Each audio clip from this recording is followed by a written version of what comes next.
Il sonne très exactement 10h30. Posez vos télécommandes car vous êtes sur SOS Auteur TV et dans la meilleure des émissions, le plateau du bien-être. J'espère que vous allez bien. Quel plaisir de vous retrouver ce matin pour un tout nouveau numéro de cette émission. Installez-vous et qu'est-ce que le mot là veut me faire ce matin? Installez-vous confortablement, voilà. C'est 1 heure de temps que nous aurons à passer ce matin ensemble. Vous aurez droit à la causerie, à l'info du jour, à l'hôpital, voilà, et également à santé environnement. Eh bien, pour m'accompagner, ils sont bien présents sur ce plateau. Je vais commencer par ma droite, comme d'habitude. Bonjour Willy. Bonjour Blondine, comment tu vas? Très bien, et toi? Je veux bien sapé, je pète la forme. Je vois que tu es un peu volé de... Ouais, mais bon, si tu insistes, c'est que, bon, on ne force pas, tu vois, c'est naturel, et puis bon, voilà. Et en face de moi, il y a quand même des calibrés qui sont là. Ah oui, hein, c'est le haut débit. Ah ouais, justement. C'est une question de bonjour. Pouvoir. Ça va? Tu ne sois pas jalouse, hein? Bonjour William. Ça peut aller? Ça va très bien. Super, c'est bien. On dirait qu'elle revient de très loin. Ouais, peut-être. Non. On dit bonjour Jacques. Moi j'ai capté. Moi j'ai capté, vous avez dit bonjour Jacques. Oh là là. Pourquoi est-ce que tu dis ça? Non, mais il a moi j'ai senti qu'elle voulait dire bonjour. Non, pas ça. Bon, d'accord. Non, juste qu'en fait, j'ai essayé d'analyser un peu les compliments que tu faisais à Blondine. Okay. Donc, j'essayais de vous admirer, voir ton habit. Et puis, voilà, vous êtes assortis. Voilà. C'est une question de pouvoir. Ouais. Et c'est tout? Non, mais vous êtes charmant. D'accord. Merci. Bon, je pense que je t'avais dit que c'est pas gratuit, non? Le compliment. Voilà. Bon, même si dans son foulard, elle a un rappel de rose. Ouais, mais vous savez, la gratuité n'est pas bon dans la vie. Hein. Donc, c'est important de pouvoir donc faire des petits gestes. Et voilà. Chers téléspectateurs, j'espère que vous allez bien. On pète la forme aujourd'hui et ça fait plaisir de vous retrouver encore aujourd'hui dans ce second rencard de l'émission Le Plateau du Bien-être. Voilà. Alors, Marie-Ézéchiel, bonjour. Bonjour au plateau, bonjour à nos amis fidèles du Plateau du Bien-être. C'est un plaisir de vous retrouver encore aujourd'hui. En tout cas, disons que la semaine débute avec, en tout cas pour moi, dans le Plateau du Bien-être. Aujourd'hui, bien mardi, sûr. comme d'habitude, bien évidemment, et c'est un plaisir d'être avec vous. En tout cas, on est également ravis de t'avoir sur ce plateau.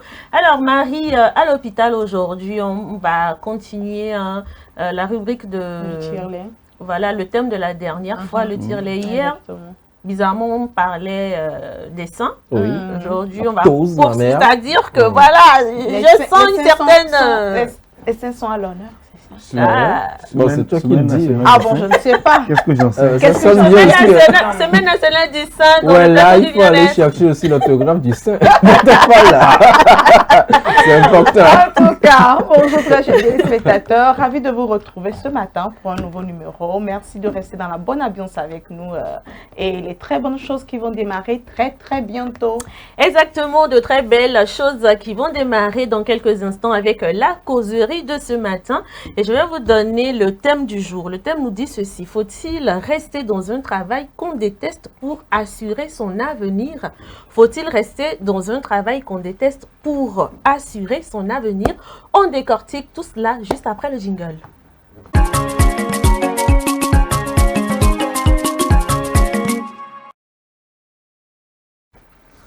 Combien d'entre nous dans cette société se lèvent très tôt le matin, vont passer 8 heures de temps dans un endroit qu'ils n'affectionnent, qu'on n'affectionne pas forcément?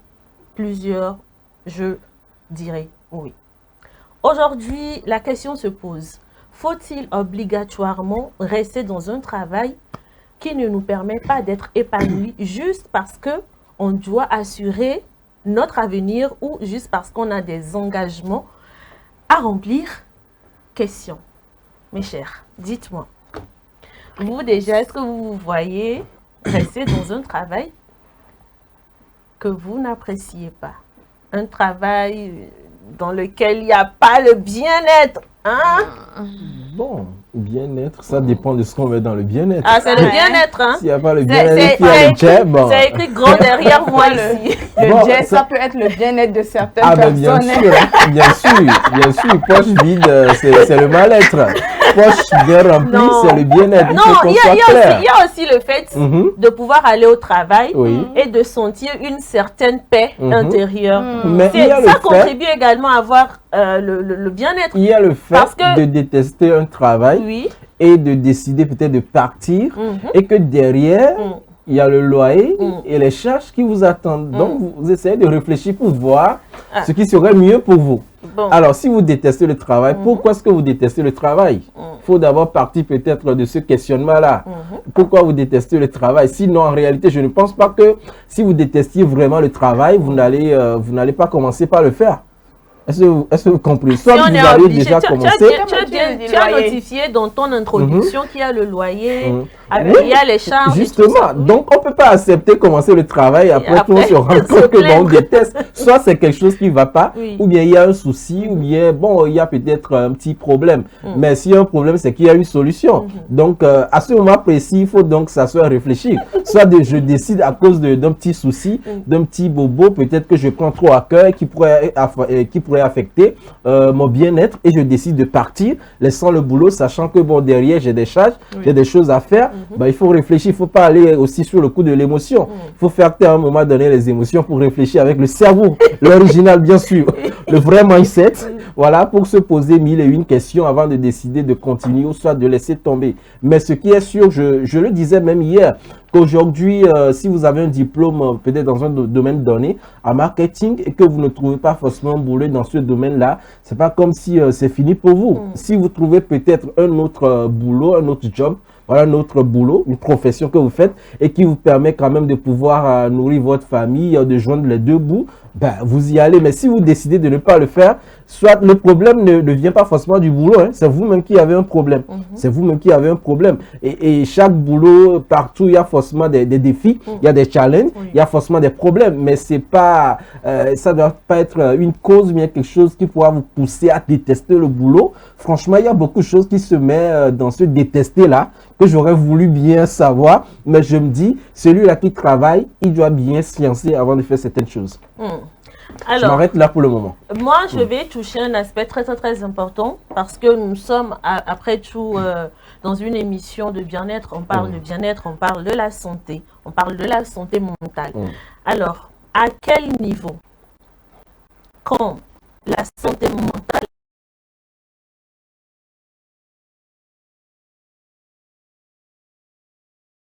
poser une question. Oui. Pour toi, une personne qui travaille et qui n'aime pas forcément ce qu'elle fait, mais qui gagne de l'argent et a quand même un boulot, et une personne qui ne fait rien, qui ne gagne rien, qui a les charges et qui n'avait pas à payer, entre les deux, qui se sent le plus mal? C'est le second Mentalement. Cas. Le second cas, la personne qui n'a aucune activité financière. On est d'accord? Oui, on est d'accord. Bien sûr. Bien.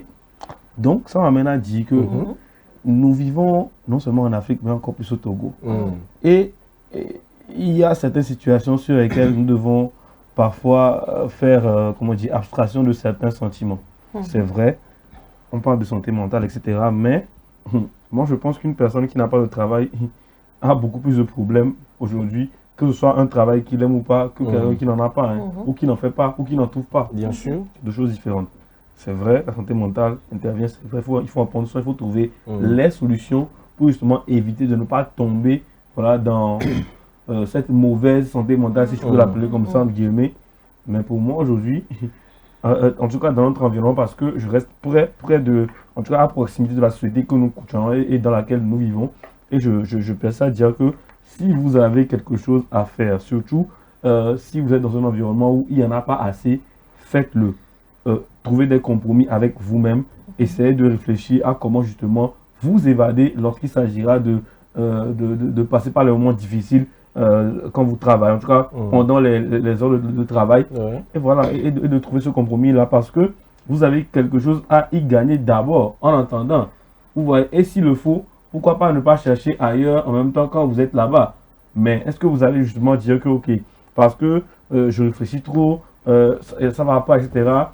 Alors que vous avez des charges et que vous avez besoin d'un travail, vous avez dit que bon, parce que je déteste ce que je fais, mon ami, la vie est un choix, hein. La vie est un choix. Moi, je pense qu'aujourd'hui, au Togo, précisément encore, on n'a plus trop le choix. En tout cas, la plupart des jeunes ou encore la plupart des personnes n'ont plus trop le choix. Vous voyez un gars, imaginez un gars qui a quoi, presque 40 ans, qui n'a pas de boulot, qui vit peut-être encore chez ses parents, je ne sais pas, hein, c'est la raison que je donne, encore chez ses parents.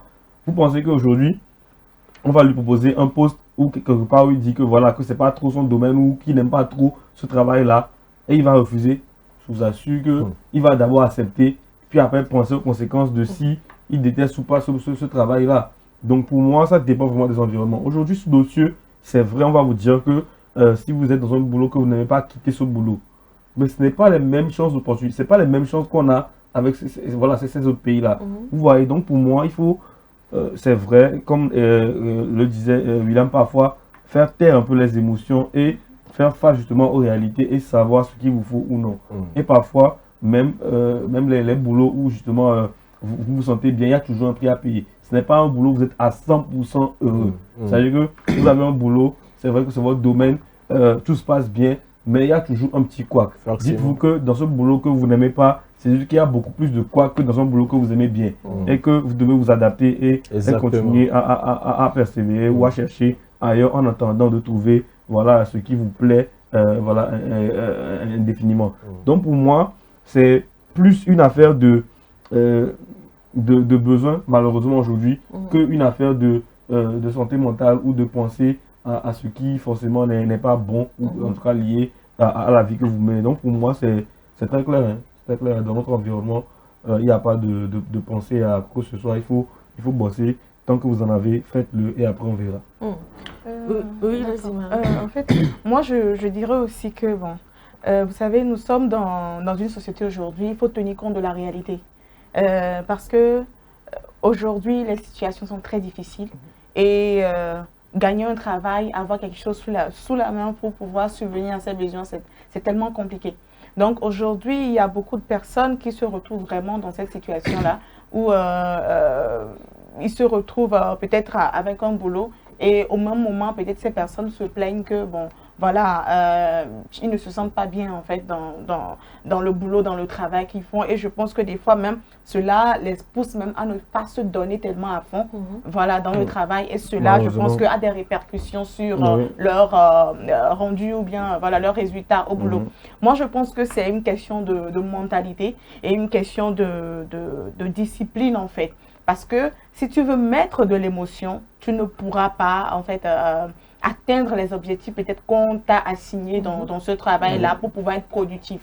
Vous savez, des fois, on ne sait pas par où la porte peut s'ouvrir pour toi. Peut-être que tu peux commencer quelque part, peut-être que ce n'est pas vraiment ton domaine, mais tu ne sais pas qu'une opportunité peut s'ouvrir pour toi à la fin. Donc, des fois, oui, tu peux beau détester, mais tu dois faire vraiment un travail sur toi. Faire taire vraiment tes émotions et essayer d'être discipliné et de travailler vraiment à ce que les résultats et comment dire, les objectifs qu'on te donne là où tu es puissent en fait être réalisés et laisser tes émotions de côté. Et moi je me dis par exemple à ces personnes-là peut-être qui se trouvent dans cette situation, on dit souvent il y a le travail où on nous paye et des fois il y a notre passion. Il y a certaines, comment on dit, il y a certaines passions où, genre, on dit, on se sent bien là-bas, on est épanoui. Peut-être que dans un domaine, par exemple, on est passionné. Voilà, vous pouvez, par exemple, vous pouvez trouver quelqu'un qui est dans le domaine de la police, par exemple, et la personne, vous avez vu qu'elle a suivi tellement la formation, c'est là où il devait être, mais la personne peut se rendre compte au cours de son chemin que, bon, voilà, elle n'est pas vraiment passionnée, mais peut-être que c'est la cuisine ou bien peut-être que c'est la chanson et tout ça. Mais de côté, en travaillant, cette personne-là peut essayer de trouver des petits temps pour pouvoir faire ce qu'il aime d'une manière ou d'une autre. par exemple, une autre personne qui est dans le domaine des affaires, mais peut-être que sa passion, c'est peut-être être avec les enfants, être monitrice. La personne peut chercher d'une manière ou autre, je vais dans mon boulot, je vais dans mon travail, mais après, de côté, je peux essayer de développer vraiment ma raison de vivre, genre ce pourquoi vraiment je sens le battement de cœur, ce pourquoi le couloir dans lequel je pense que je suis vraiment appelée. Donc, c'est vraiment important. Des fois, sur le coup en même temps, c'est difficile de trouver peut-être ce dans quoi tu seras à l'aise, ce dans quoi tu seras vraiment passionné, parce que je me dis, dès le bas âge, il y a beaucoup de personnes qui ont faussé, comment on dit, l'orientation socio-professionnelle en fait. Beaucoup de personnes se lancent parce que, bon, voilà, tout le monde fait ça, moi aussi je fais ça.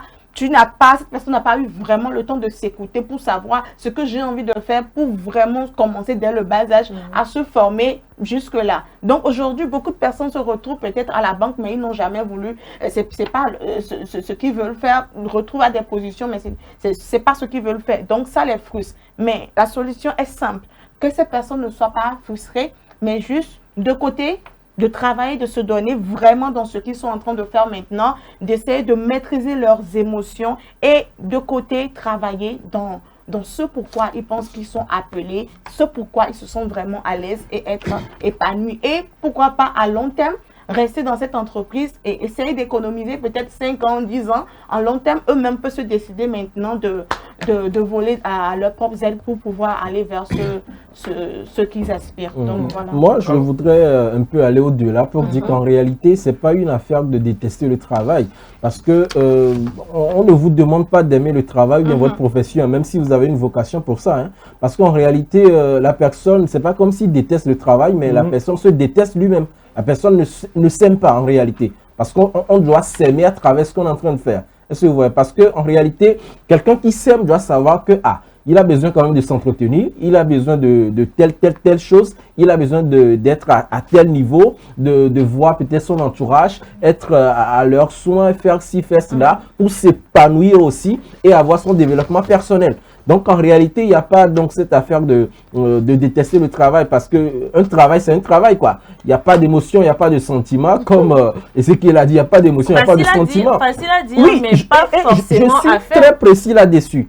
Facile à dire, mais pas forcément à faire, parce qu'il y a des gens, c'est vrai qu'il y a des gens qui sont dans des besoins pas possibles et qui ont peut-être été au chômage pendant des années, qui enfin ont pu trouver un travail, mais qui ne se sentent pas forcément à l'aise dans ce travail parce que dès qu'ils quittent la maison, quand ils sont en route pour le travail, c'est tout un stress dans leur tête. Non, mais le problème n'est pas le travail. Oui, en fait, en réalité, quand psychologiquement tu n'es pas préparé, tu n'es pas prêt pour accepter. Est-ce que tu peux quand même rendre en réalité, moi je pense qu'il y a toujours une situation pire qu'une autre. C'est-à-dire qu'il y a toujours quelqu'un qui vit quelque chose de pire que ce qu'une autre personne vit. C'est vrai qu'on ne peut pas mettre ça en comparaison, mais il faut aussi pouvoir se remettre en question et savoir justement ce qui est en tout cas mieux pour vous dans ce cas-là. Si vous pensez que partir, rester au chômage, vous permet de vous sentir mieux, allez au chômage. Voilà.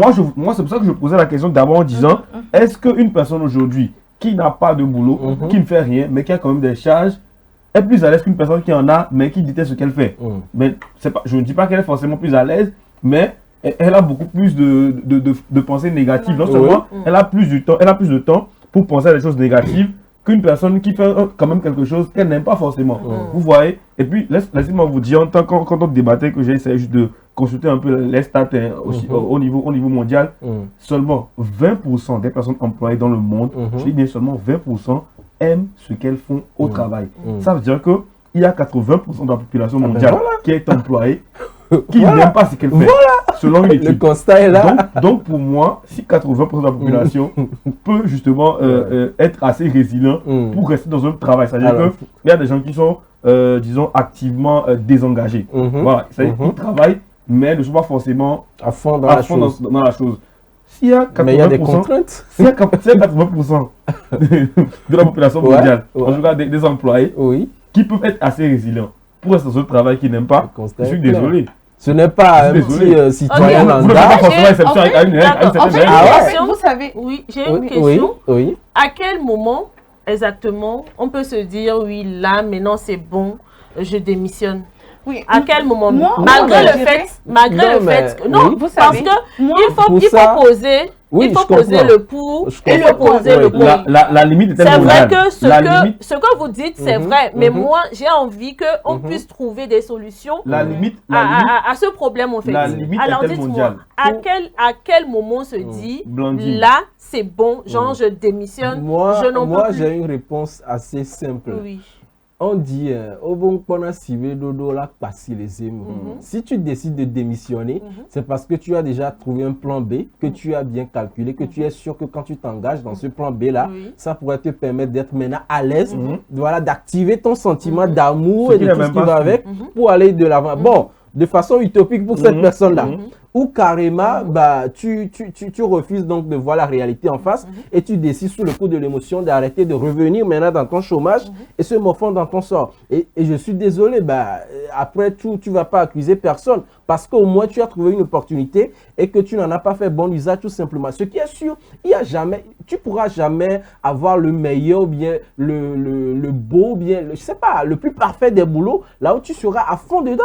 Forcément, il doit y avoir des défis, des challenges, comme je l'ai dit tout à l'heure. Donc, quand je me base encore sur cet exemple que tu as donné, quelqu'un qui sort du chômage, enfin, du vrai, je ne parle même pas du chômage, de la misère. Quelqu'un qui a connu vraiment les affres de la misère, et quand tu trouves une opportunité, tu ne vas pas rester là encore pour réfléchir, pour dire que psychologiquement, que tu n'aimes pas. Non, le problème, c'est que toi-même, tu ne t'aimes pas. Toi-même, soit tu ne veux pas aller de l'avant, tu ne veux pas persévérer. Et c'est tout. Sinon, en réalité, quelqu'un qui passe par tout ce problème a déjà un problème de santé mentale. Et quand tu trouves maintenant le boulot pour recommencer une nouvelle page de ta vie, ben tu es guéri mentalement, bien sûr. Peu importe combien on te paie. Attendez, peu importe combien on te paie. Combien on te paie, c'est-à-dire le salaire que tu perçois là. Est-ce que ce qu'on te paie comble un trou? Au moins. Est-ce que ça règle une charge? Déjà, la base, voilà, parce qu'il y a déjà un entretien. Il faut toujours mettre ça dans la balance. Parce que si vous prenez une personne... On ne parle pas de job étudiant ou de job de vacances. Non, on parle de boulot. Hein, c'est-à-dire que vous avez des responsabilités à assumer. Et c'est-à-dire qu'en contrepartie, vous êtes rémunéré justement pour pouvoir subvenir à vos besoins. Exactement. Donc il faut mettre ça dans la balance. C'est vrai que... Allez, mettons... Ça n'a pas suffi à 100%, mais... Disons les termes. Combien de personnes peuvent dire aujourd'hui que leur salaire leur suffit? Ils peuvent le dire. Ça n'a jamais suffi. Ça n'a jamais existé. C'est-à-dire que quand vous avez fait un salaire de, je ne sais pas, 3-4 millions par mois, tu auras des charges de 3-4 millions par mois et tu auras besoin de plus que ça. Bien sûr. On est d'accord. Donc, moi, je me dis que pour moi, ça ne compte pas forcément ce que vous payez. Mais est-ce que le fait de ne rien gagner, est-ce que ça, c'est plus pesant que de... Enfin, c'est moins pesant que de gagner un peu. Quelque chose pour amortir certains... Et puis, moi, laissez-moi vous dire, cette affaire de limite, moi, je pense que la limite, est-ce qu'elle est mondiale? Moi, je ne pense pas. La limite n'est pas mondiale. La limite est personnelle. Oui. Aujourd'hui, ce que je peux endurer dans un travail que je n'aime pas forcément, que je déteste, ce n'est pas la même chose que William peut endurer. Ce n'est pas la même chose que Marie peut endurer. C'est différent. Marie a ses propres limites. Blandine a sa limite. J'ai ma limite. Moi, je peux aller peut-être jusqu'au point où peut-être, on va dire, ok, toi, tu vas travailler jusqu'à, tu n'aimes pas le travail. Maintenant, ton patron sait que tu n'aimes pas le travail, donc il veut t'emprisonner. Je dis, si on va m'emprisonner, c'est mieux. Je laisse le travail, là, je pars. Peut-être Blandine, c'est peut-être qu'on va lui écrire une lettre de demande d'explication, par exemple, pour lui dire, tu as fait 6 au travail, on sent que je ne suis pas motivé. Explication, on va dire, ok, pour elle, c'est le ras-le-bol. Chacun a ses limites. Ce n'est pas la même limite avec Blandine. Donc, moi, je me dis qu'on ne peut pas parler de limite si elle est personnelle. Chacun sait à quel moment elle craque, à quel moment elle peut s'arrêter, à quel moment elle peut aller plus loin. Donc, pour moi, on ne peut pas parler forcément de limite. On veut parler de s'écouter soi-même, de savoir jusqu'où on est prêt à aller quand on est dans cette situation-là.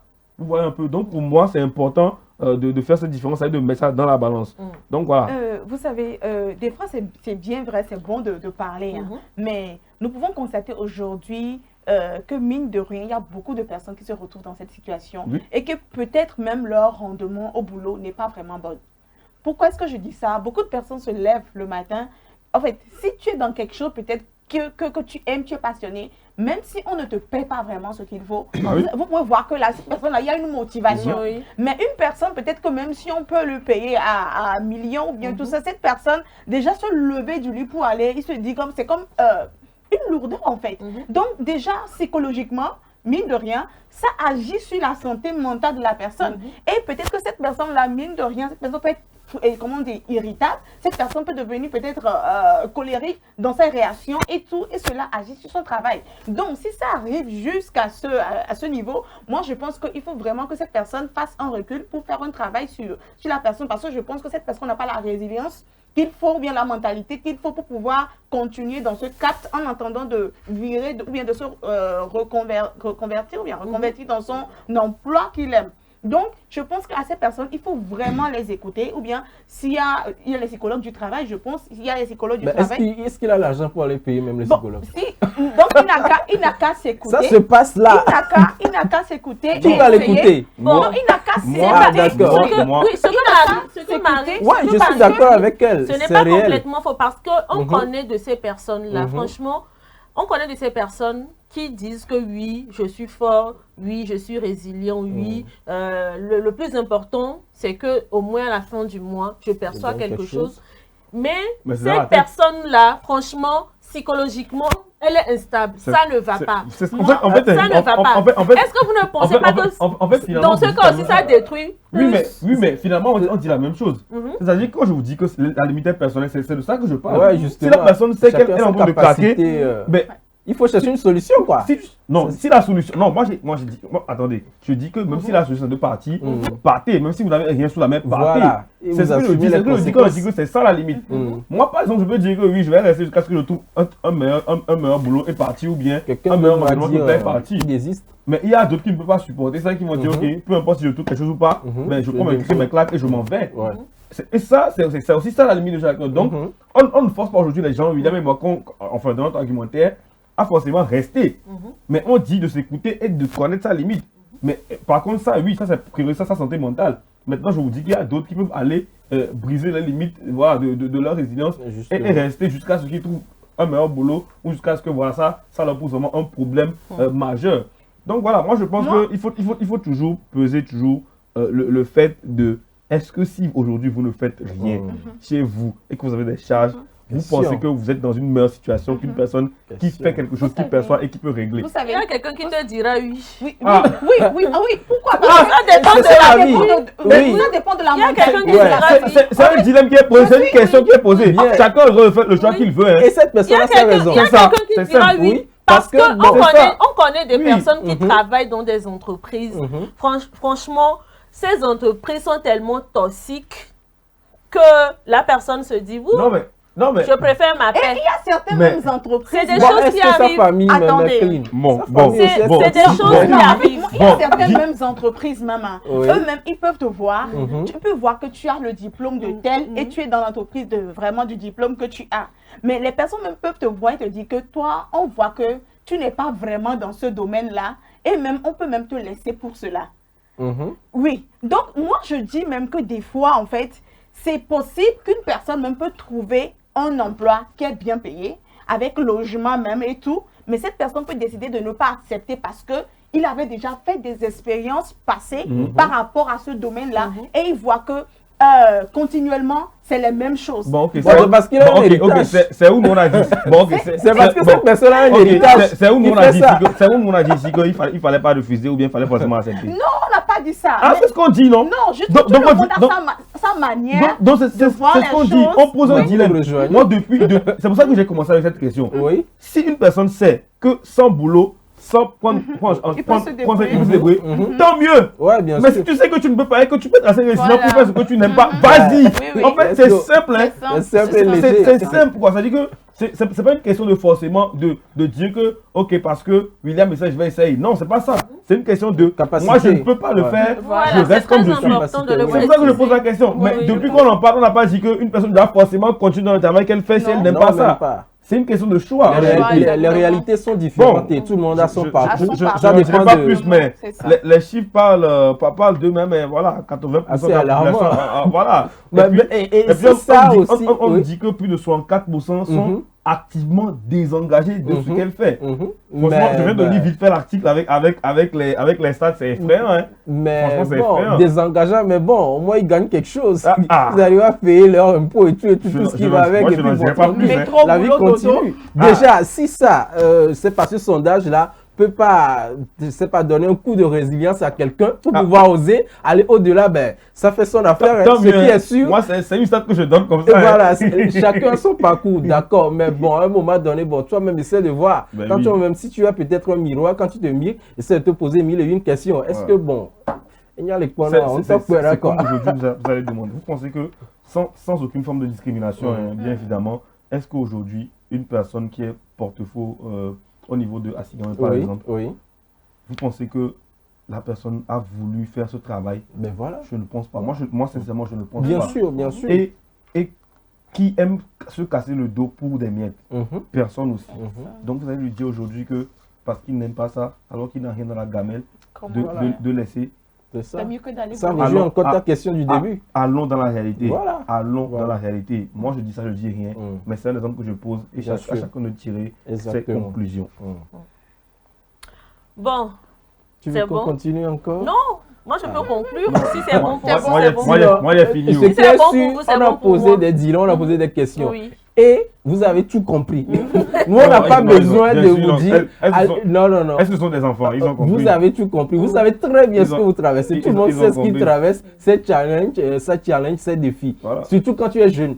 Donc, essaye quand même de faire le bon choix et puis bon tranquille. Ce qui est sûr, rien n'est facile. Hein. Je le disais tantôt, la gratuité, c'est pas une bonne chose. Même dans le spirituel, la gratuité, ça ne compte pas. Même si vous devez rentrer, excusez-moi, dans un groupe un peu bizarre, ben, vous devez avoir certains levels. Il faut se forger il faut se forger mentalement. Rien n'est gratuit, rien ne sera gratuit. Soyez-en sûrs, il n'y a même pas de repos. Soit tu décides de bosser dur pour aller de l'avant, soit tu restes parmi les paresseux, tu meurs. On t'enterre tranquillement, on te fait ça encore. Moi, je vais travailler, même je prends un peu d'argent pour voir un psychologue en consultation au moins chaque mois là. Ouais. Je parle à quelqu'un, ça va mieux. Et puis celui-là qui n'a même pas les frais d'aller payer un psychologue. Non seulement il ne coupe pas ses charges, mais il va payer un psychologue pour aller lui parler au moins. Et il va encore mal. Et figure-toi, il achète quand même des connexions pour rester sur TikTok. C'est ça. En tout cas, mes chers, c'est vrai qu'on a tous peur du changement. Et je précise, vous pouvez même aller consulter un pasteur pour qu'on prie pour vous, que ça ne va pas, vous ne trouvez pas du boulot parce que les sorciers ou bien les gens de votre village, vos familles, écoutez, vous n'aurez pas de résultat. C'est une autre gamme aussi. Ah ouais, vous n'aurez pas de résultat. Vous fatiguez les gens de prier pour vous. Ça, c'est un autre sujet encore. Depuis qu'on prie pour les gens pour avoir du boulot, il faut oser, mes chers. Nous y reviendrons. Chers jeunes fiancés, il faut oser, c'est très important. C'est un autre sujet. Maintenant, c'est bon. C'est bon. Tu peux conclure. Merci. Je vous en prie. Alors, chers téléspectateurs, on a dit énormément de choses dans cette émission. Vous le savez, nous ne donnons que nos avis sur les sujets. Ce que moi je peux dire pour conclure, c'est que oui, c'est vrai qu'on a peur. On a souvent peur du changement. On a souvent peur de se retrouver sans rien. On a souvent peur de se dire que oui, aujourd'hui, je n'ai rien, mais j'ai des charges. Mais, je vous le dis, aucun travail ne vaut votre santé mentale. Aucun travail ne vaut votre paix intérieure. Réfléchissez très bien. Réfléchissez avant de faire vos choix. La conclusion. Et donc, on va passer à la pause publicitaire.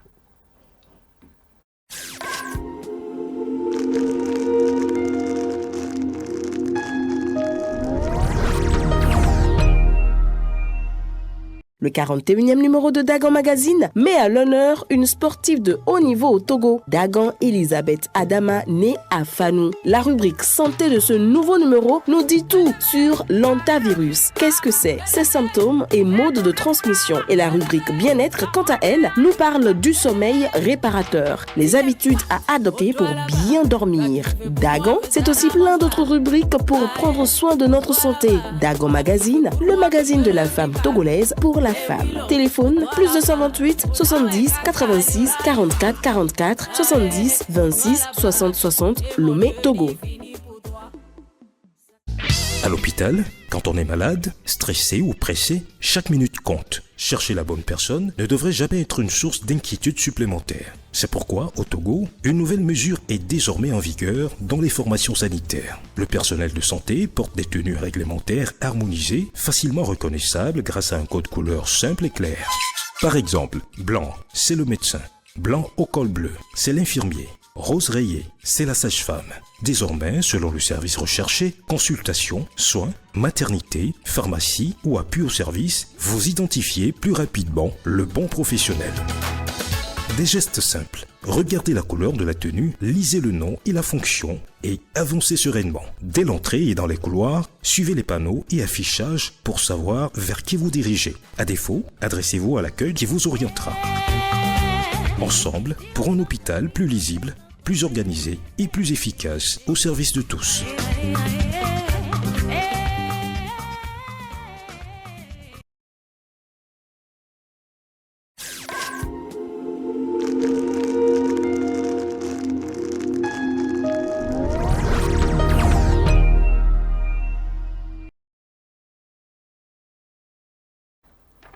Vous êtes sur SOS Docteur TV et dans l'émission Le Plateau du Bien-être, tout de suite à l'info du jour. Et aujourd'hui, nous parlons des clubs santé SOS Docteur TV où il y a une sensibilisation zéro grossesse dans mon établissement en marge de la fête Dzouné Nyozan dans le Grand Lomé. On y revient juste après le jingle.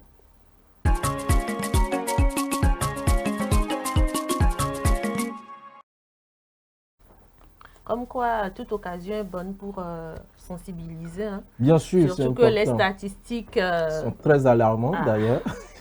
Et la dernière fois, c'était donc au nord avec Evala, au Kara. Donc cette fois-ci, c'est la 8e édition de la fête traditionnelle Dzouné Nyozan 2026 à Lomé, dont le thème est valorisant la jeunesse, la femme, auteur du développement durable aussi.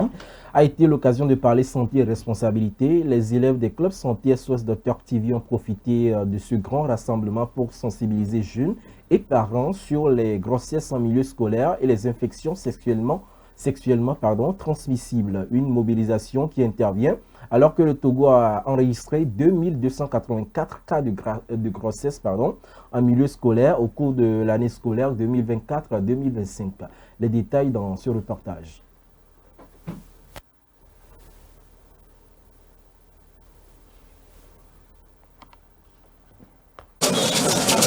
À Dzouné Nyozan, la tradition rassemble. Mais derrière ces manifestations culturelles, les clubs santé SOS Docteur TV veulent donner une autre dimension à ces grands rendez-vous. Celle de sensibilisation sur les fléaux qui menacent la jeunesse, l'éducation à la santé et de la prévention. Une centaine d'élèves et d'encadreurs issus d'une dizaine d'établissements du Grand Lomé ont pris part aux festivités.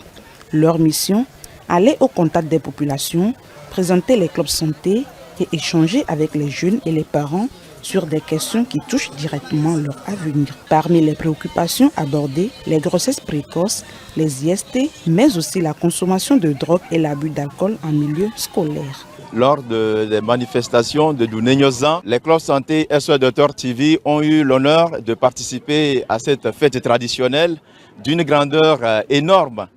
Et nous avions été une cinquantaine d'élèves et une dizaine des encadreurs qui ont pris part à ces festivités.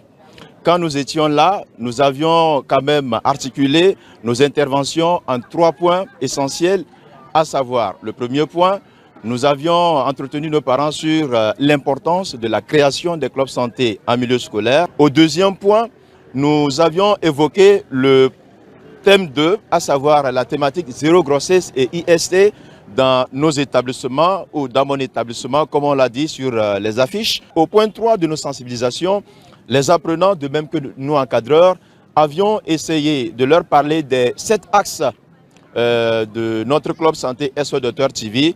C'est ce qui les a beaucoup plus amenés à s'intéresser à nos clubs, c'est qu'ils ont vu que leurs enfants, selon l'axe 5, pouvaient avoir la possibilité de bénéficier des bourses d'excellence. Les échanges permettent également de rappeler la place des clubs santé dans les établissements secondaires qui est la formation non formelle. À travers les activités parascolaires et extrascolaires, le mouvement entend promouvoir une éducation non formelle, développer chez les élèves le sens des responsabilités, du leadership et de l'engagement citoyen. Sur le terrain, les jeunes sont donc eux-mêmes au cœur de la sensibilisation. Ils expliquent, répondent aux questions et partagent les messages de prévention avec les participants.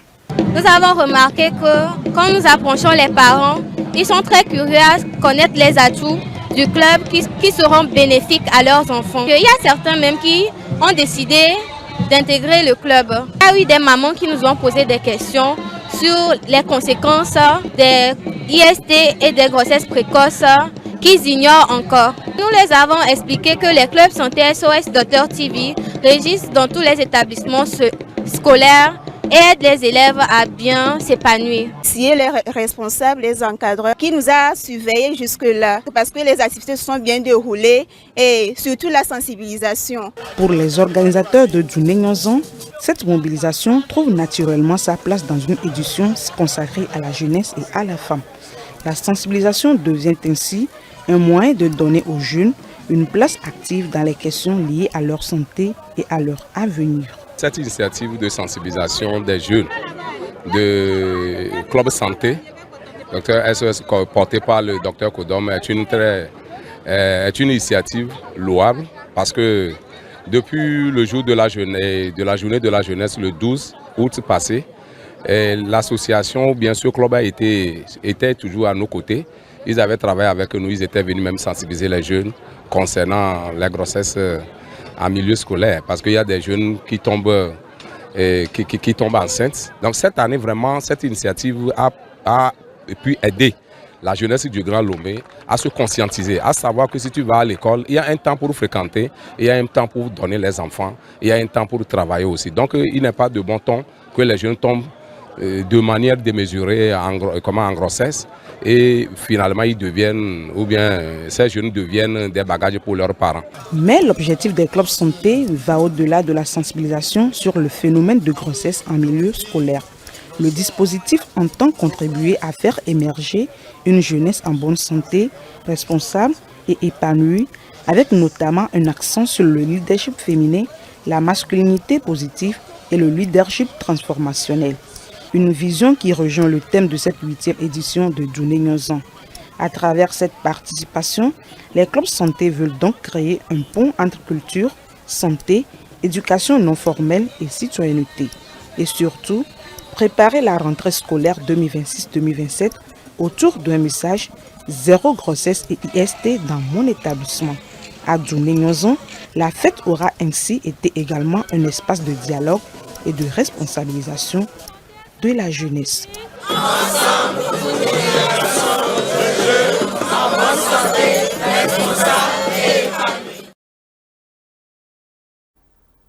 À l'instant, le point de ce reportage consacré donc à cette sensibilisation zéro grossesse dans mon établissement dans le cadre de la fête Djouney Nyonzan dans le Grand Lomé. Et on parle cette fois-ci de santé environnement. Aujourd'hui, on va parler des jouets des enfants puisque c'est les vacances et les enfants sont beaucoup plus en contact direct avec les jouets. Donc, on va parler des jouets des enfants. Est-ce que ce sont de véritables nids à microbes? Voilà, c'est vrai que c'est un peu surprenant le thème, mais on va en parler tout à l'heure juste après le jingle.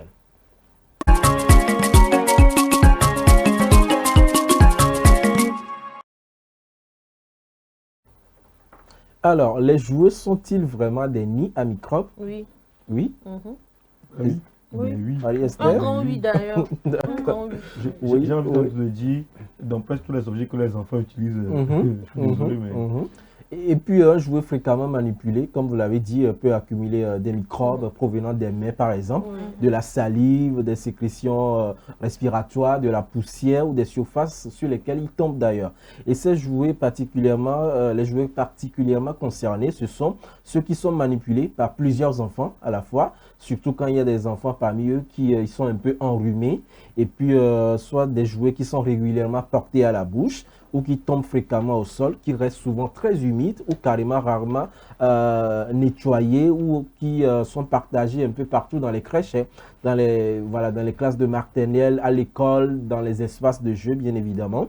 Et déjà, quels sont ces microbes-là qu'on peut retrouver? Ça peut être des bactéries, des virus par exemple et autres micro-organismes, notamment ceux responsables des infections respiratoires ou digestives. Pour ceux qui, en fait pour des mamans, vous allez constater que déjà l'enfant de retour de l'école, peut-être dans la semaine, vous allez remarquer toujours le rhume par-ci, soit il tousse, il y a toujours des allergies, des choses qui se dégagent. Et on se dit que ouais, quand il il était à la maison le week-end, mais ça allait bien. Au fur et à mesure qu'il va à l'école, avec le contact déjà avec les autres enfants, les jouets, voilà, dans les espaces de jeu, tout ce qui va avec, ça fait que ça cause toujours de petites malaises à ces enfants-là. Maintenant, les jouets qui méritent en réalité notre attention particulière, surtout au niveau des mères. Souvent, c'est des jouets en plastique ou en matériaux qu'on peut laver et facilement nettoyables, bien sûr, ou soit des jouets en tissu ou des peluches qui peuvent retenir la poussière, la salive et autres contaminants qui nécessitent un nettoyage adapté.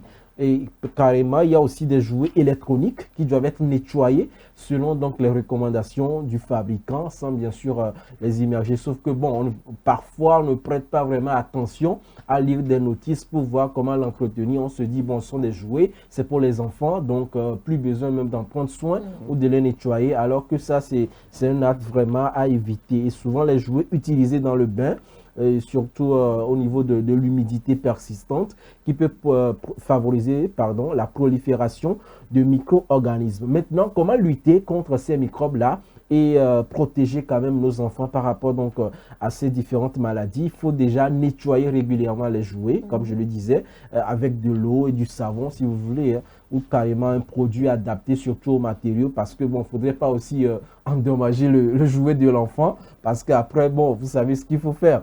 Et désinfecter aussi lorsque c'est nécessaire, parce que particulièrement pour les jouets partagés, lorsqu'un enfant malade les a beaucoup manipulés, surtout avec ce qui peut rester là-dessus, et si un autre encore le prend, ça peut aussi entraîner d'autres choses. Et les laver régulièrement, surtout les peluches, les laver régulièrement, vous les séchez, vous suivez peut-être les instructions, et sécher complètement les jouets. Évitez aussi le partage des jouets portés à la bouche. Voilà, ce qui n'est pas du tout bien, parce que vous savez, avec les enfants, quand ils prennent les choses, c'est carrément à la bouche. Quelqu'un d'autre, il prend carrément à la bouche, et puis bon, ça peut causer autre chose. Et aussi apprendre aux enfants, ou bien carrément les responsabiliser, leur apprendre à se laver les mains régulièrement, et aussi prendre soin des jouets, retirer les jouets très abîmés, un jouet cassé par exemple qui est fissuré et qui devient difficile à nettoyer, vous le laissez, vous l'utilisez plus, l'enfant lui va le prendre après, c'est très poussiéreux et c'est pas du tout bon pour son organisme. Donc c'est ce qu'on peut retenir aujourd'hui dans Santé Environnement, consacré donc aux jouets des enfants, s'ils sont de véritables nids à microbes. Je pense que vous avez finalement la réponse. Ah oui. Et donc cette semaine, nous allons, ou bien à partir de cette semaine, à partir d'aujourd'hui, nous allons essayer donc d'adopter ce bon geste-là de nettoyer régulièrement les jouets avant donc de les donner aux enfants. Voilà. En tout cas, c'est très important parce que nous-mêmes, étant adultes, on a l'habitude de traîner déjà des microbes et des fois, on ne se lave pas les mains, on va directement prendre les jouets pour remettre aux enfants et tout ça. Et après, bonjour, les maladies, surtout pulmonaires, parce qu'après, ces enfants-là, ils prennent ces jouets, mettent dans la bouche. Et ils font, en tout cas, c'est très important de quand même prendre soin des jouets des enfants. C'est quelque chose qu'on évite de faire, mais c'est très important. Merci beaucoup. Avec plaisir. Willy. Nous allons passer donc à la prochaine rubrique de cette émission. Il s'agit des mots doc. Vous la connaissez, cette rubrique, c'est très simple. Vous allez suivre le centre médical suivi du quiz. Le principe est simple. Jouer et tout simplement prier pour que le vendredi, vous puissiez être tiré au sort dans cette émission et repartir avec le lot. Tout de suite, les mots doc.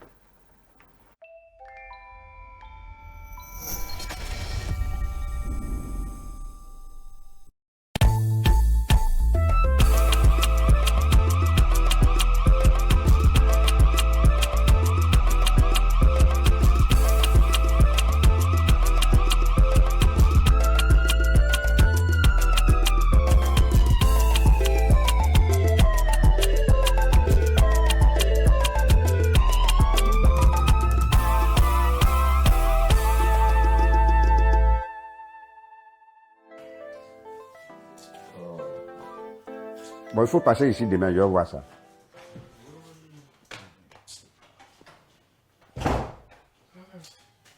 Et vous deux là, qui est sorti des toilettes? C'est pas toi qui es sorti des toilettes. Comment ça, moi? T'es malade ou quoi? Mon ami, parlez vite, hein. Moi je n'ai pas le temps. Comment t'es vite devant les toilettes? Yéli, c'est pas moi, aïe! Non, faut me parler comme ça, c'est pas ton camarade. Maintenant, toi tu nous demandes ça, c'est pourquoi? Faut pas fatiguer les gens, hein. C'est matin. Pardon. Mon ami, on n'est pas camarades. Hein. Je vais vous dire ça aujourd'hui. On ne peut pas être camarades. Nous ne sommes pas camarades. On ne peut pas être camarades. Tu as porté habit vert, tu as porté habit bleu. Sans toi là, ici, ta vie n'a pas de sens. Tu n'es personne ici. Et t'es dit ça. Sans cadavre aussi, toi, ta vie n'a pas de sens. Vous chiez partout, vous ne voulez pas qu'on parle de ça. Les gens, là. Vous parlez de quoi? C'est misérable. Vous êtes sur un sujet qui n'aide même pas la société à avancer. Ouais, Yéli, est-ce que toi-même tu n'as pas fait un tour là-bas? Parce que de toute façon, ton front là brille. Là. il ressemble à quelqu'un qui allait se libérer. Hé, qu'est-ce que tu te fais rire? Non, il ne pas. Il a encore te gifler tout de suite. Et puis toi là, je ne suis pas ton camarade.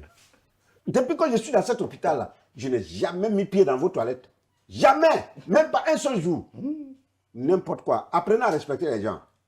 De toute façon, c'est pas grave. Il y a quelqu'un qui a oublié son portefeuille là-bas. Donc c'est pourquoi j'ai demandé. Si, il n'y a pas de problème, je vais garder. Il n'y a pas de problème. Bon, ok, au revoir. Non, demandez, attends. Vous là, vous deux là. C'est là vous travaillez? C'est la pause, non? Donc c'est là, vous deux de pause, c'est là. Foutez le camp! Ça gère maintenant. L'homme n'est rien, et aussi il parle de pause. Je parlais de pause. De quelle pause vous parlez? D'accord, du bien. Non, demandez bien. En fait, le portefeuille là, c'est mon portefeuille. Non, si, c'est mon portefeuille. Non, en fait, je viens de écoute-moi, tu parles trop. Écoute-moi. J'ai dit, c'est pas pour toi. C'est mon portefeuille. Je viens de sortir de WC tout de suite même. Non. Non, donne-moi le. Oh, c'est pas pour toi. Je peux pas te donner. Demandez.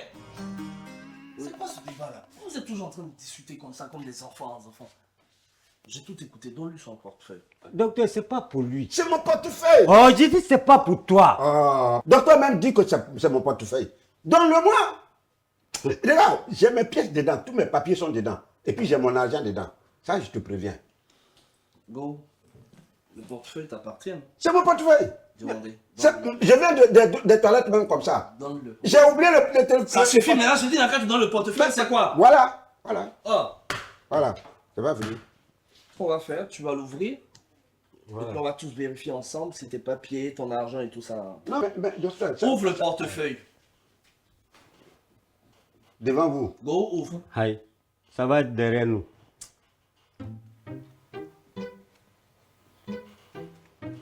Il n'y a pas d'argent dedans? Oui, l'argent là. Tes papiers non plus. Non, mais demandez, il y avait l'argent dedans. Ça, c'est quoi ce dossier? C'est un papier. Non, ça, c'est un papier, c'est pas important. Demandez, où est mon argent là? Moi, je n'ai même pas touché à ça. De la manière que j'ai pris, c'est comme ça que je t'ai donné. Non, mais tu peux pas envoyer ça comme ça.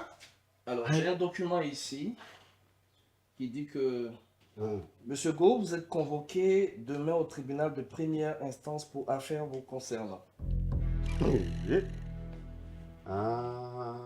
Ouais. Non, c'est pas mon portefeuille. C'est pour toi. Non, tiens. Yéli. Non, c'est pas. Convocation, ça là, tu vas aller répondre. Nous-mêmes, on va t'accompagner au tribunal demain. Ça là, moi-même, je vais tout faire pour qu'on te mette en prison. Parce que trop, c'est trop. Voleur. Tiens, c'est pour toi. C'est pas mon portefeuille. Moi, je suis un menteur.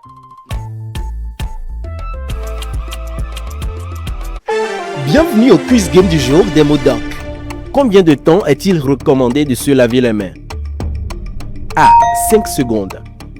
B. 10 secondes. C. Au moins 20 secondes. D. 1 minute exactement.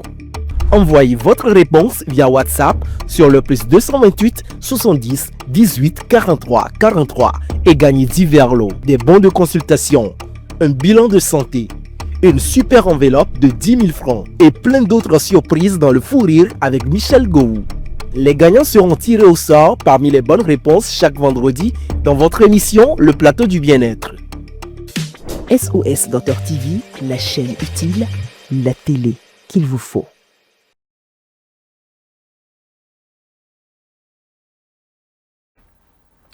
Voilà, vous savez quoi faire. Il suffit tout simplement d'envoyer la bonne réponse au numéro indiqué et vous attendez tout bonnement vendredi pour savoir si vous serez tiré au sort. Alors Willy, nous allons y aller avec la toute dernière rubrique. Bien sûr, à l'hôpital, ce sera avec Marie-Esther qui nous parle aujourd'hui du tire-lait. Ce sera la suite. Oui, la suite est fin, bien sûr. Tu es prête? Oui, on y va. Let's go.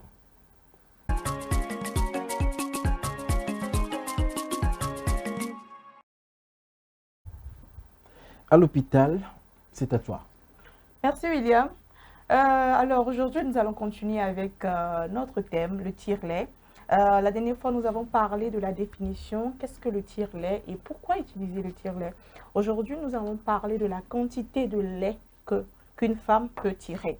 Alors, nous devons savoir, il n'existe pas une quantité identique pour toutes les mamans.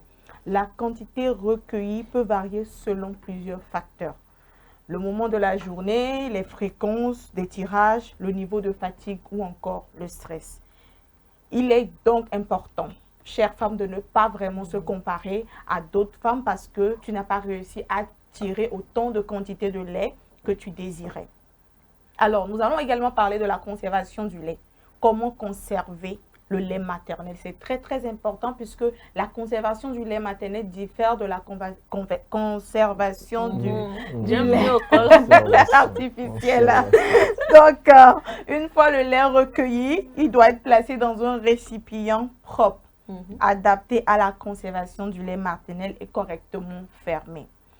Il est recommandé également d'indiquer la date et l'heure du tirage afin de pouvoir gérer correctement les différentes quantités conservées. C'est très très important de suivre l'heure, la date afin de savoir si ce que vous avez tiré est encore bonne à donner à l'enfant. Voilà, la consommation, exactement.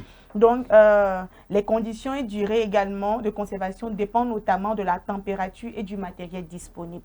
Et pour connaître les durées précises adaptées à la situation, la maman doit vraiment suivre les recommandations des professionnels de santé ou des autorités sanitaires. Le lait doit être conservé au réfrigérateur ou au congélateur. Et le lait doit être manipulé vraiment avec soin afin de préserver au mieux sa qualité.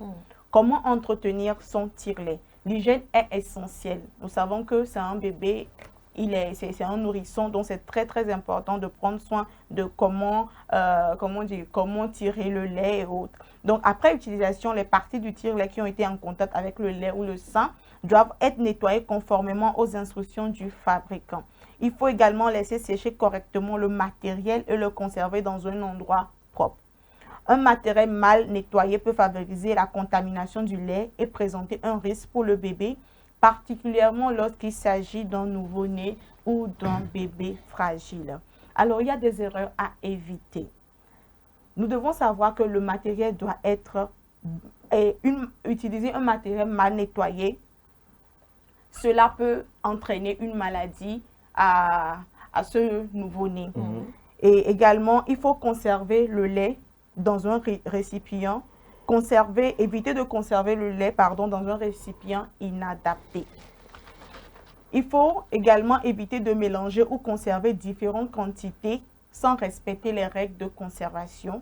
Il faut éviter également de laisser le lait trop longtemps dans les conditions inappropriées. Et il faut également éviter de se décourager simplement parce qu'une petite quantité a été obtenue lors d'un tirage. Parce que nous devons savoir que chaque maman et chaque allaitement sont différents. Alors, quand demander conseil à un professionnel, une maman peut demander l'aide à un sage-femme ou à une infirmière ou à un personnel de santé qui est qui peut vraiment lui donner les conseils face à la difficulté que cette dernière rencontre. C'est très très important de ne pas se lever et puis tirer le lait n'importe comment parce que c'est la santé de votre bébé qui est en jeu. Merci. Merci beaucoup Marie-Esther pour à l'hôpital d'aujourd'hui qui clôture donc le thème, le tire-lait. Bon, j'espère que les mamans suivent donc tenir l'essentiel de ce qu'il faut faire par rapport donc à cette information. Merci beaucoup. Merci William. On tend tout simplement vers la fin de cette émission. Exactement. Il y a le dernier virage. On ne voudrait pas donc vous laisser chez téléspectateurs, mais rassurez-vous, on va vous laisser dans de très bonnes mains avec la suite de nos programmes. Merci Ezekiel. Merci à toi aussi Willy, c'est un plaisir. Avec plaisir. Merci Blandine. Un plaisir. Il faut pas forcément aimer votre travail. Cherchez l'argent, c'est important. Excellente suite de journée, excellente suite de nos programmes. Ah ouais. Votre santé mentale est prioritaire. Exactement. Exactement. Il faut désactiver l'émotion et activer le mindset. On est ensemble. Votre santé mentale est prioritaire. Portez-vous bien, excellente suite de nos programmes. Au revoir.